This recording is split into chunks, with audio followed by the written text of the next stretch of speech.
بسم الله الرحمن الرحيم. அல்ஹம்துலில்லாஹ். கண்ணியத்திற்குரிய எல்லாம் வல்ல அல்லாஹுவின் நல்லடியார்களே, இன்றைய ஜும்மா உரையிலே நம்முடைய ஒவ்வொரு செயல்பாடுகளும், நாம் எடுக்கும் ஒவ்வொரு நிலைப்பாடுகளும் அறிவை பொருந்தியதாக, சிந்தனைக்கு முக்கியத்துவம் வழங்கப்பட்டதாகத்தான் இருக்க வேண்டும் என்பதை பற்றியும், எந்த சந்தர்ப்பத்திலும் உணர்ச்சிகளுக்கு உணர்வுகளுக்கு பலியாகி நம்முடைய நிலைப்பாடுகள் மார்க்கத்தினுடைய வரம்புகளை மீறி காரண காரியங்களை யோசிக்காமல் அமைந்துவிடக் கூடாது என்பதை பற்றியும், இந்த மார்க்கம் நமக்கு எந்த அளவிற்கு எடுத்து சொல்லியிருக்கிறது என்பதையும், இன்றைக்கு நாம் எந்த நிலைப்பாடுகளை அறிவுக்கு முக்கியத்துவம் கொடுக்கிறோம், எப்படி எப்படி உணர்வுகளுக்கு முக்கியத்துவம் கொடுக்கிறோம் என்ற சூழ்நிலைகளையும், நாம் எல்லா சந்தர்ப்பங்களிலும் அறிவுபூர்வமாக சிந்தித்து செயல்படுவதற்கான வழிகாட்டுதல்களையும் அறிய இருக்கின்றோம். அப்ப அறிவுக்கு முக்கியத்துவம் கொடுத்துதான் நம்முடைய ஒவ்வொரு செயல்பாடுகளும் நிலைப்பாடுகளும் அமைய வேண்டும் என்று இஸ்லாம் ஏராளமான இடங்களிலே வலியுறுத்தி இருக்கிறது. இறைவனும் அதை அப்படி கட்டளையிடுகிறான், நபிமார்களும் அவ்வாறு நடந்திருக்கிறார்கள். இந்த மார்க்கத்தை எடுத்து சொன்ன பிறகு அதை உணர்ந்து கொண்ட நபித்தோழர்களும் அவ்வாறு வாழ்ந்திருக்கிறார்கள். எந்த அளவுக்குன்னு சொன்னா, அல்லாஹ் ரப்புல் ஆலமீன் பெருமானார் ஸல்லல்லாஹு அலைஹி வஸல்லம் அவர்களுக்கு இறக்கி அருளிய இந்த இறை வேதம், இறுதி வேதம் திருமறை குர்ஆன், காலத்தால் ஒருபோதும் முரண்படாது என்றாலும் கூட, அல்லாஹ்விடமிருந்துதான் இறக்கப்பட்டிருக்கிறது என்றாலும் கூட, இதிலே போய் சந்தேகம் இருக்குமா, இதிலே போய் முரண்பாடு இருக்குமா, இதையெல்லாம் நம்ம போய் ஆய்வு செய்ய வேண்டிய அவசியம் இருக்குதா என்று உணர்ச்சி பூர்வமாக நீங்கள் சிந்திக்க கூடாது. இது அல்லாஹ்வுடைய வேதம் என்றாலும், இது விஞ்ஞான கருத்துக்களை முன்னறிவிப்பு செய்யக்கூடிய இறைவேதம் என்றாலும், காலத்தால் ஒரு காலத்திலும் முரண்படாது என்று இருந்தாலும், இந்த வேதத்தை போன்று ஒரு சூறாவையும் கூட கொண்டு வர முடியாது என்ற சவால் இருந்தாலும், நீங்கள் சிந்தனைக்கு முக்கியத்துவம் கொடுத்து சிந்தித்து பார்த்துதான் இந்த திருக்குர்ஆனை படித்து விளங்க வேண்டும் என்று அல்லாஹ் வலியுறுத்துகிறான். அதை பற்றி தன்னுடைய 47வது அத்தியாயத்திலே 24வது வசனத்திலே கூறுகிறான், அஃபலா யததப்பருனல் குர்ஆன், இவர்கள் இந்த குர்ஆனை சிந்தித்து பார்க்க வேண்டாமா, அம் அலா குலூபின் அக்ஃபாலுஹா, அல்லது அவர்களுடைய உள்ளங்களில் பூட்டுக்கள் போட்டிருக்கப்படுகிறதா என்று கேட்கின்றான். நீங்க சிந்திச்சு பார்த்து இதை ஏத்துக்குங்க. ஏதோ அல்லாஹ்வுடைய வேதம் முரண்படாது என்று உணர்வு பூர்வமா ஏத்துக்கிறதை விட அதை சிந்திப்போம், ஒவ்வொரு வசனத்தையும் ஒப்பிட்டு பார்ப்போம் என்று சிந்தனைக்கு முக்கியத்துவம் கொடுக்கக்கூடியதாகத்தான் இந்த மார்க்கம் இருக்கிறது. ஏராளமான இடங்களில் அல்லாஹு தஆலா ஒரு செய்தியை குறிப்பிட்டு விட்டு, அஃபலா தத்ததக்கரூன், நீங்கள் விளங்கிக் கொள்ளவில்லையா, அஃபலா தஅக்கிலூன், நீங்கள் சிந்திக்கவில்லையா, அஃபலா தத்தஃபக்கரூன், நீங்கள் ஆய்வு செய்து பார்க்கவில்லையா என்று ஏன் கேட்கிறான்? உங்களுடைய எல்லா நிலைப்பாடுகளும் சிந்தனைக்கு முக்கியத்துவம் கொடுத்ததன் அடிப்படையில் தான் அமைய வேண்டும் என்று அல்லாஹ் எதிர்பார்க்கிறான். அது மாதிரி தான் பாருங்க, நபி இப்ராஹிம் அலைஹிஸ்ஸலாம் அவர்களை பற்றி அல்லாஹ் ரப்புல் ஆலமீன் 9வது அத்தியாயத்துல 114வது வசனத்துல ரொம்ப அழகாக சொல்கிறான். இப்ராஹிம் அலைஹிஸ்ஸலாம் ஏராளமான தியாகம் செஞ்சது உண்மைதான், எத்தனையோ சோதனைகள்ல வென்றது உண்மைதான். ஆனால் இப்ராஹிம் அலைஹிஸ்ஸலாம் அவர்கள் தன்னுடைய தகப்பனார் தன்னை விரட்டி அடிக்கிற ஒரு இக்கட்டான சூழ்நிலை வரும் பொழுதும் கூட, சலாமுன் அலைக், உங்கள் மீது இறைவனுடைய அமைதி உண்டாகட்டும் சொன்னார். அஸ்தக்ஃபிரு லக, உங்களுக்காக நான் பாவ மன்னிப்பு தேடுவேன்னு சொல்லிட்டு வந்துட்டார். ஆனால் அல்லாஹ் தஆலா எதை பார்க்கல, இப்ராஹிம் எவ்வளவு பெரிய தியாகி, எவ்வளவு பெரிய சோதனைகளில் வென்றவர், இந்த மார்க்கத்தை எடுத்து சொல்றதுக்கு ஒரு குஞ்சும் இல்லாத போதும் கூட இப்ராஹிம் அலைஹிஸ்ஸலாம் நின்று காப்பாத்தினாரே, அவர் மட்டும் அவங்க தகப்பனுக்காக வேண்டி பாவ மன்னிப்பு தேடினதா என்ன என்று உணர்வு பூர்வமா அல்லாஹ் சிந்திக்கல. யாராக இருந்தாலும் சரி, இறைவனுக்கு இணை வைத்தவர்களுக்காக பாவ மன்னிப்பு தேடக்கூடியவர் நபிமார்களாக இருந்தாலும் சரி, நல்ல அடியார்களாக இருந்தாலும் சரி, யாருக்கும் அந்த அதிகாரம் கிடையாதுன்னு தடுத்துட்டான். இது அறிவுபூர்வமான சட்டம். அப்ப அல்லாஹ்வுடைய இந்த கட்டளையை விளங்குகிறார். ஃபலம்மா தபய்யன லஹு அன்னஹு அதுவுன் லில்லாஹ். இந்த இப்ராஹிம் அலைஹிஸ்ஸலாம் அவர்களுக்கு தன்னுடைய தகப்பனார் அல்லாஹ்வுடைய எதிரி என்று தெரிந்த பிறகு தபர்ரஅ மின்ஹு, அந்த பாவ மன்னிப்பு தேடுவதை விட்டு விலகி கொண்டார் என்று அல்லாஹ் அந்த 9வது அத்தியாயத்துல 114வது வசனத்துல ரொம்ப அழகா சொல்கிறான். அப்ப இப்ராஹிம் அலைஹிஸ்ஸலாம் என்ன பார்த்தார் தெரியுமா? நம்ம தகப்பன் நம்ம வாப்பா காண்டி கேட்க கூடாதா?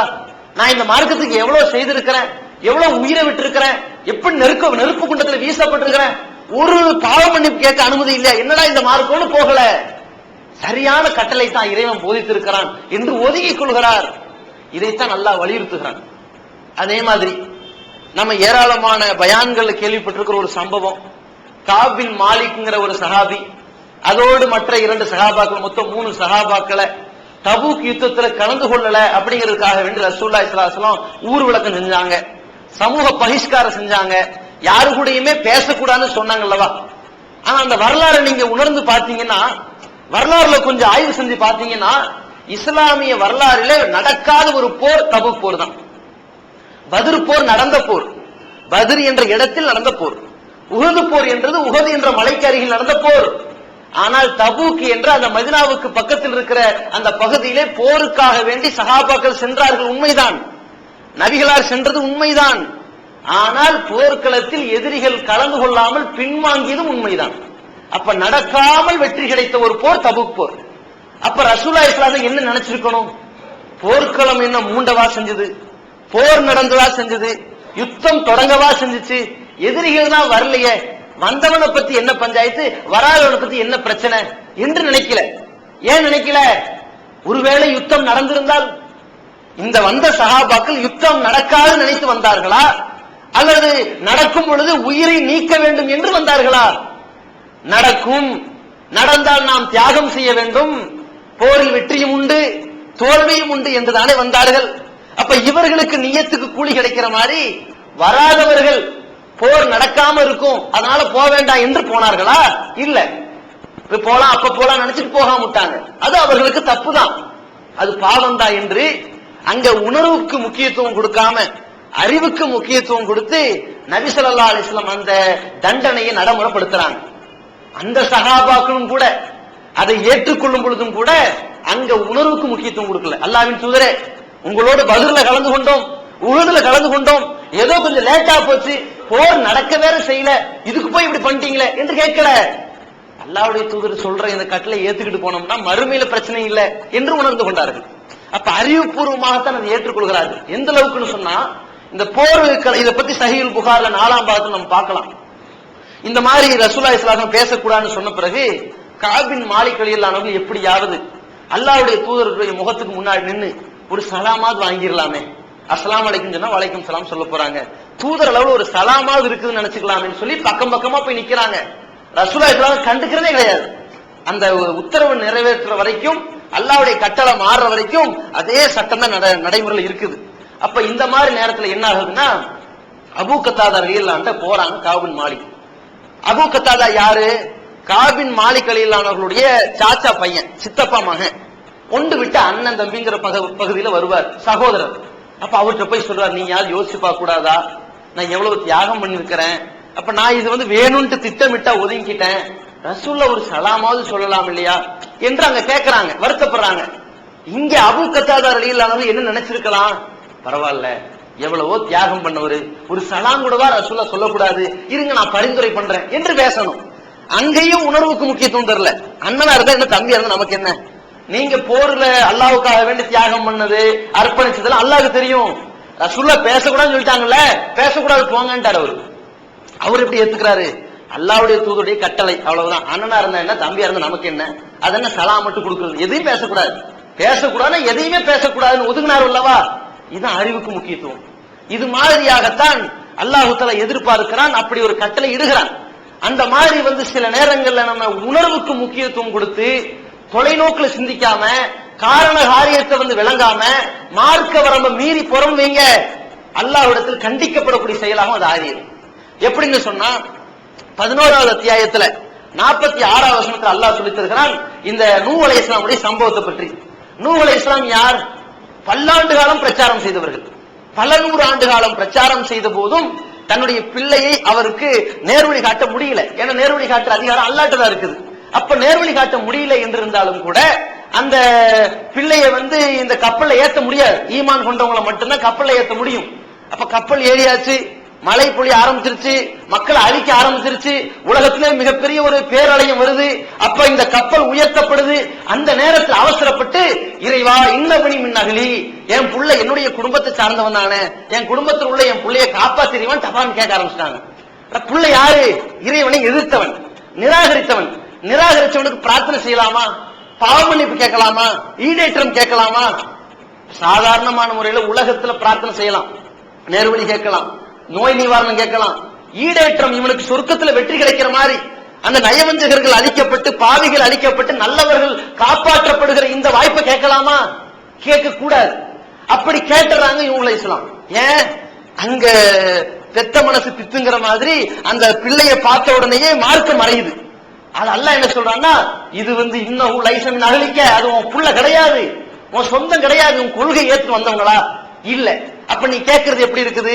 இன்னஹு அமலுன் கைரு சாலிஹ், இது நல்ல செயலும் கிடையாது அப்படின்னு அது அல்லாஹ் கண்டிக்கிறான். பாத்தீங்களா? ஏன் கண்டிக்கிறான்? அவசரத்துல நூஹு கேட்டார், சரி பரவாயில்ல, அதை மன்னிச்சாக விட்டுருவோமே, அப்படி விட்டுருக்கணுமோ? அல்லாஹ் அவர் கேட்டது சரியில்லை, சரி அவசரத்துல கேட்டாரு, இவரை மன்னிச்சாக விடலாமே அப்படின்னு சொல்லி அல்லாஹ் நீ கேட்டதும் தப்பு, இவனு கேட்டதும் தப்பு.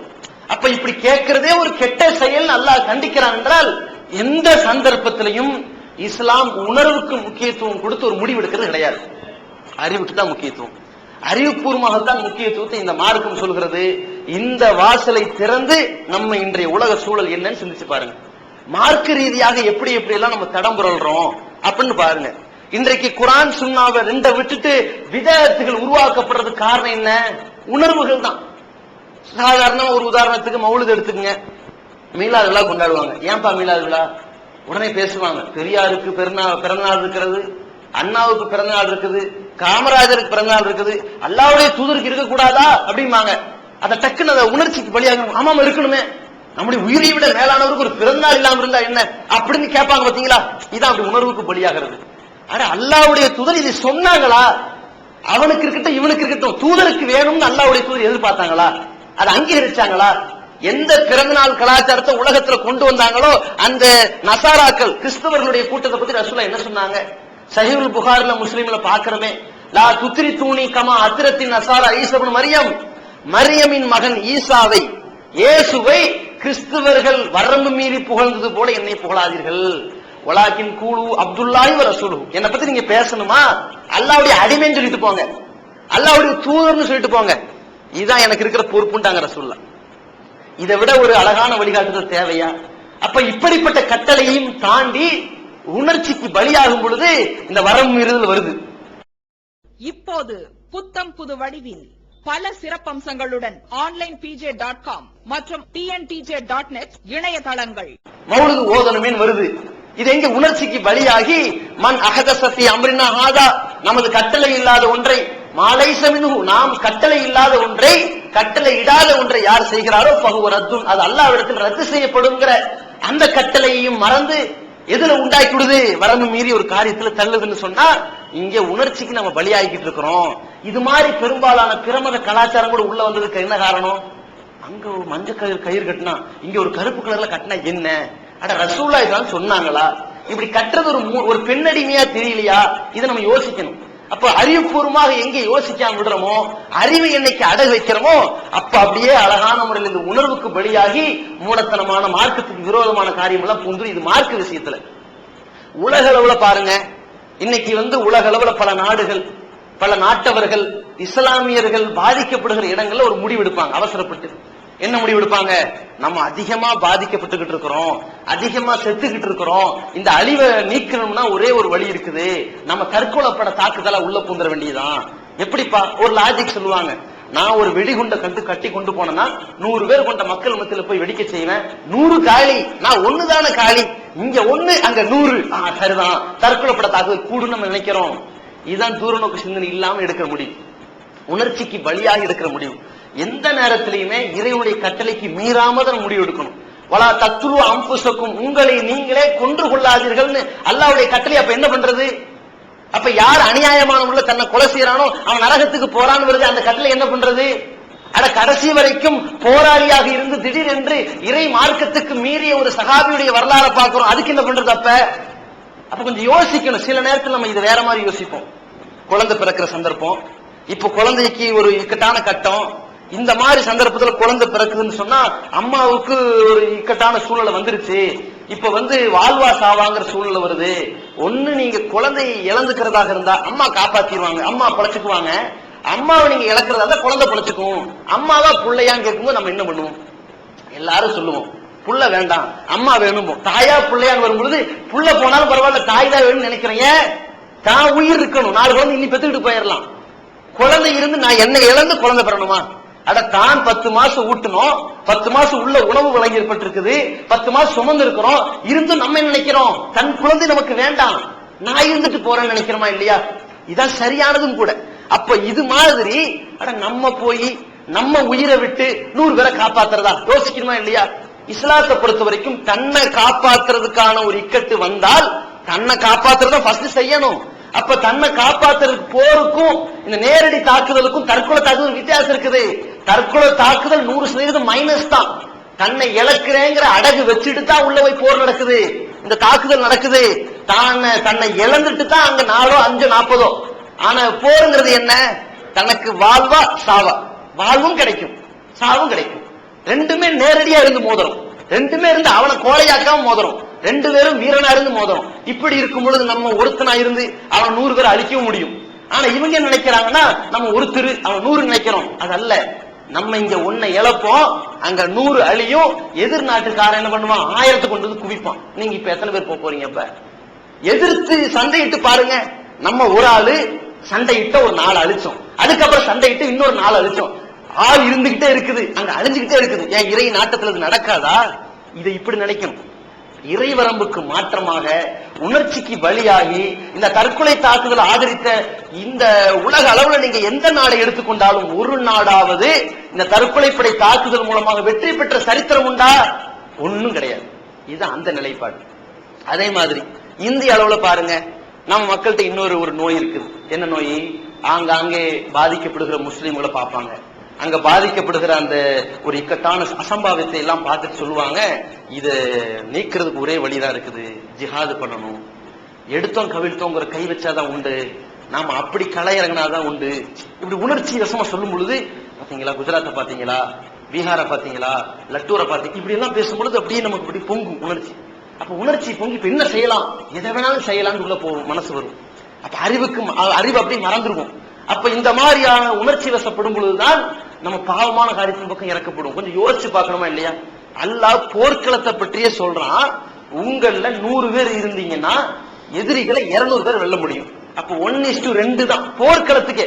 போர்ல ஆயுதம் இருக்கும், உங்களுக்கு ஒரு ஆட்சி இருக்கும், பெரிய தடவாளங்கள் இருக்கும், ஒரு களங்கன் இருப்பீங்க, உங்களோட மக்கள் இருப்பாங்க. இவ்வளவு இருந்தே 1:2 தான் முடியும். எப்படின்னா சகாபாக்கள் இதை விளங்குறாங்க, நாங்கள் அதற்கு சரி பாதி இல்லாமல் இருந்தால் போரிலிருந்து பின்வாங்கலாம் என்ற அனுமதியை புரிந்து கொண்டோங்கிறாங்க சகாபாக்கள். எதிரிகள் 1000 பேர், நாங்க 500 பேர் இருக்கணுமா, 450 பேர் இருந்தால் போர்க்களத்திலிருந்து ஓடி போயிடலாம் அனுமதி பெற்றிருக்கிறோம் இந்த வசனத்திலுங்கிறாங்க சகாபாக்கள். அப்ப போர்க்களமாக இருந்தாலும் கூட எதிரிக்கு சரிபாதி நம்ம இருக்கணும். இப்ப நம்ம எடுத்தவங்க எடுத்தோம்னு இறங்குறோம்னா சரிபாதி இருக்கிறோமா? நம்ம செய்யற செயல்னால நம்ம மாட்டிக்குவோமா? உள்ள போயிட்டு வெளியே வர முடியாத சூழ்நிலைக்கு தள்ளப்படுவோமா? அப்போ நம்ம சமுதாய மக்கள் பாதுகாக்கப்படவும் செய்யணும். தற்காப்பு வேற விஷயம். அங்கங்க நேரடியாக தாக்குதல் நடத்துறான், அந்த சந்தர்ப்பத்தை நம்ம எதிர்கொள்றோம்னா இது உணர்வு அல்ல, இது அறிவு கலந்துதான் உணர்வு. இது என்ன வருது? இது இப்படி நம்ம வருகிற பிரச்சனையை அப்பவே சந்திக்கிறோம்னா நாட்டளவில் அனுமதி இருக்குது, மார்க்கமும் அனுமதிச்சிருக்குது, வரம்பீறிய செயலும் ஆகாது, எந்த துரோகமும் நடக்காது. போனா அடிச்சா திருப்பி அடி வாங்கலாம், முடிஞ்சு போச்சு. ஆனா நம்ம திட்டமிட்டு ஒரு தாக்குதல் நடத்துறோம்னு சொன்னா இதற்கு இந்த நாட்டளவில் நம்ம செய்யறமே இது சரியானதானா சிந்திச்சு பார்க்கணுமா இல்லையா? அப்ப ரசூலுல்லாஹி ஸல்லல்லாஹு அலைஹி வஸல்லம் சொன்ன இன்னொரு வழிமுறை இருக்கு. அது என்ன வழிமுறை? அஃதுலுல் ஜிஹாதி கலிமத்து ஹக்கின் இந்த சுல்தானின் ஜாயிர். அதாவது அநியாயக்கார அரசனிடத்தில் உண்மையை சொல்வது ஜிஹாதில் மகத்தான மிக சிறந்த ஜிஹாதுன்னு சொன்னாங்கல்லவா? அப்ப அந்த நடைமுறை எப்படி நடைமுறைப்படுத்துறது?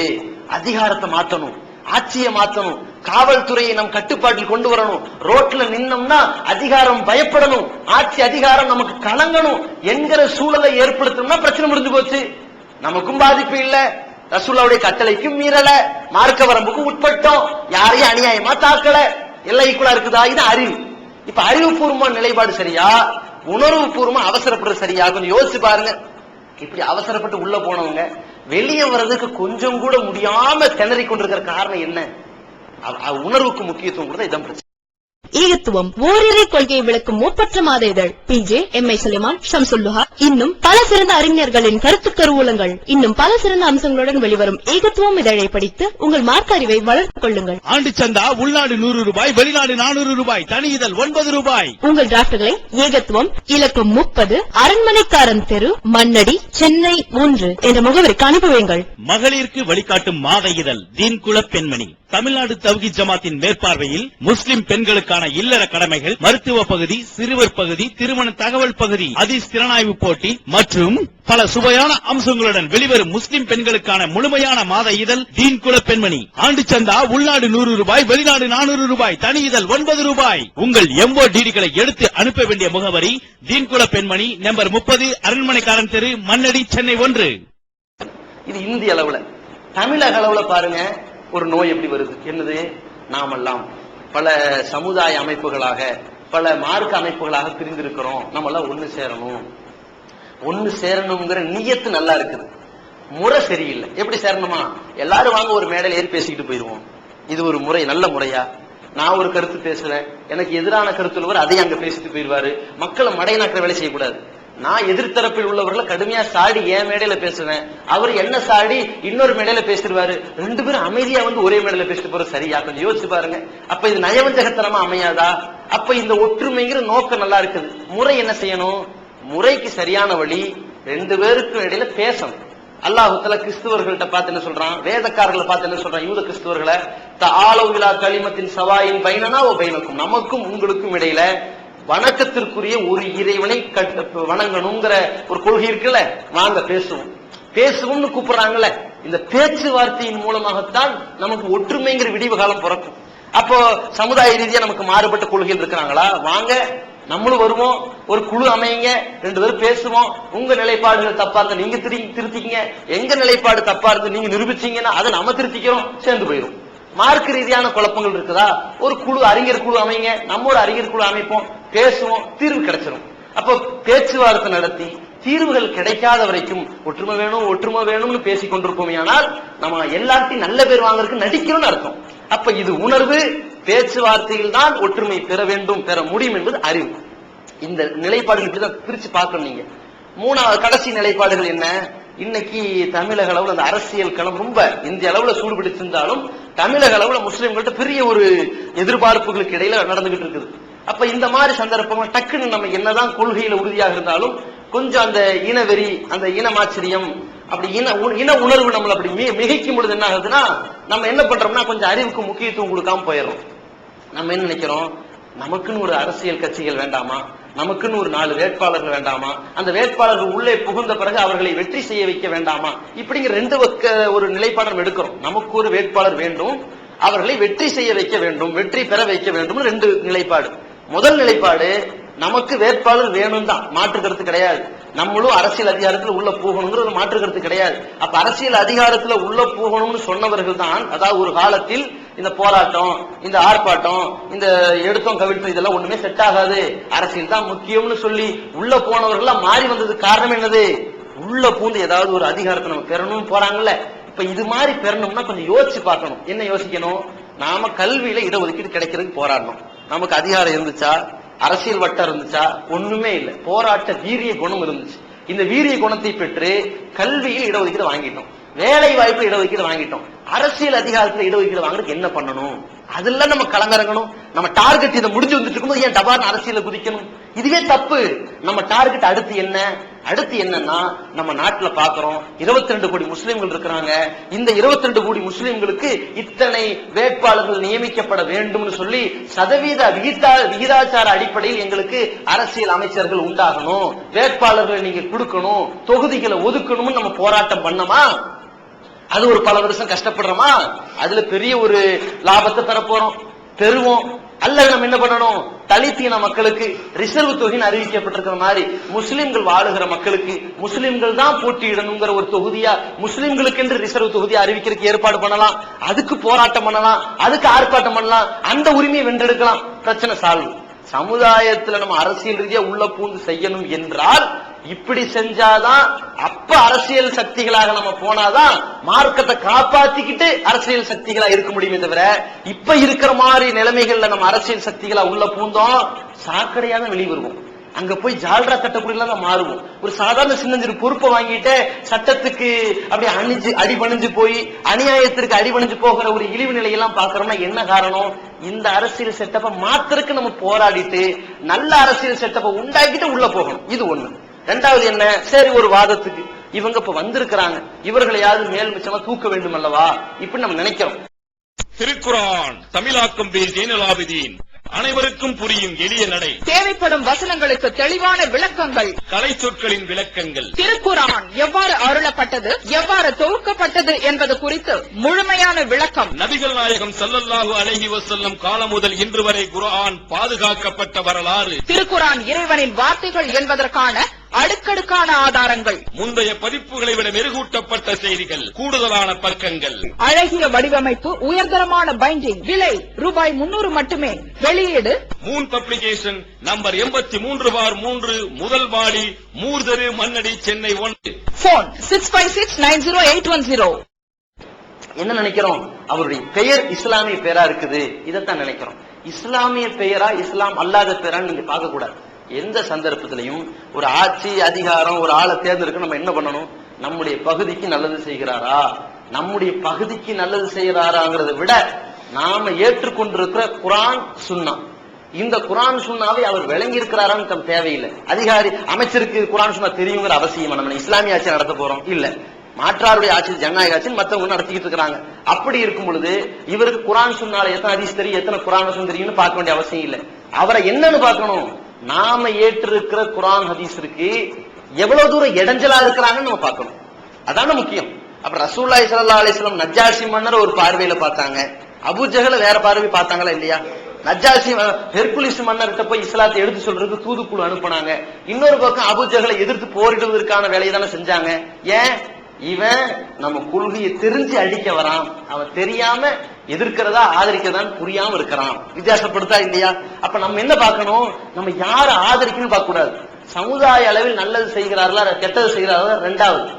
நம்ம மார்க்க அளவில் நமக்கு நேர் எதிரிகளாக நம்முடைய மார்க்க சட்டதிட்டங்களை நம்மளை பின்பற்ற முடியாத சூழ்நிலைக்கு நம்மை தள்ளுகிறார்களா, இறைவனுக்கு இணை வைக்கிற கொள்கையில நம்மளை திணிக்கிறார்களா, அதை எதிர்க்கிற சந்தர்ப்பத்தில் நம்மை கட்டவிழ்த்து நமக்கு சர்வாதிகாரம் செலுத்துகிறார்களா, இவர்களை வளர்த்தணும் கொள்கை அழிஞ்சு போயிருங்கிற சூழ்நிலை வந்தால் இதை நம்ம எந்த சந்தர்ப்பத்திலும் ஏற்றுக்கொள்ள முடியாது. இரண்டாவது என்ன, சமுதாய அளவில் இவர்கள் உதவினார்களா, சமுதாய மக்கள்கிட்ட நல்ல பேர் வாங்கி இருக்கிறார்களா.